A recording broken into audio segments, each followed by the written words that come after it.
नमस्कार, India news में आप सभी का स्वागत है। मेरा नाम है अमित सिंह।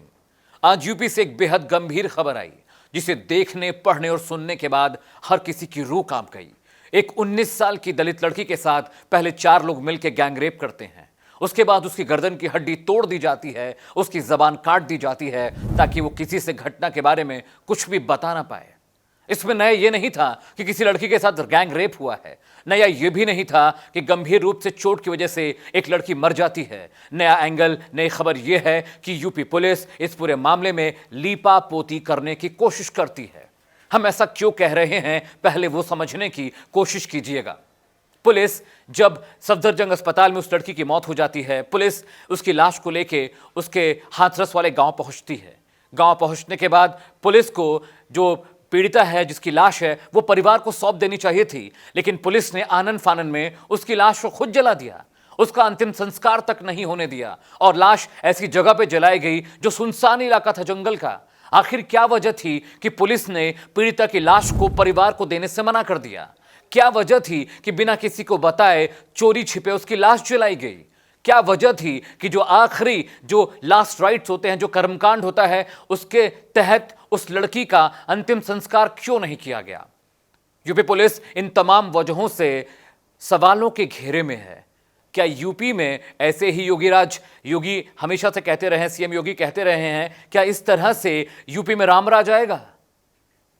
खुलेआम एक लड़की का बलात्कार हो जाता है, कई दिनों तक आरोपी गिरफ्तार नहीं होते हैं, पुलिस मुकदमा दर्ज नहीं करती है, एफआईआर नहीं करती है, एफएसएल रिपोर्ट का वेट किया जाता है कि जब रिपोर्ट में इस बात की पुष्टि हो जाएगी कि लड़की के साथ रेप हुआ है तो उसके हिसाब से मुकदमा दायर किया जाएगा।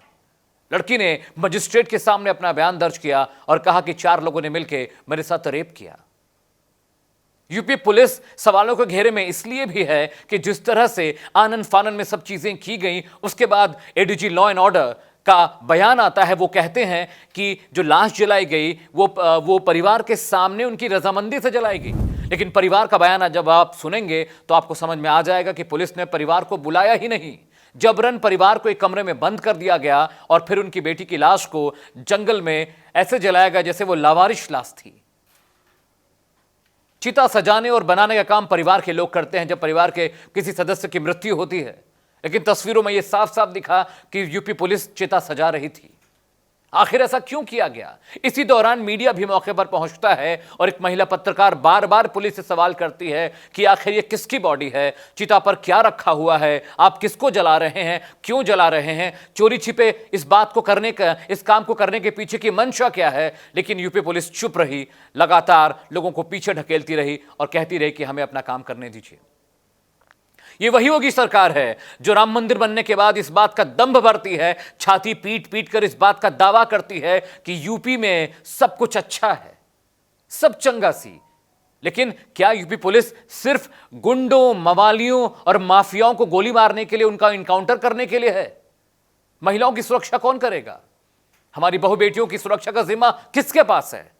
पुलिस कहती है कि हमने 4 आरोपियों को गिरफ्तार कर लिया। क्या उससे उस दलित बेटी के परिवार को जो तकलीफ, जो दुख पहुंचा है, क्या वो वापस आ जाएगा?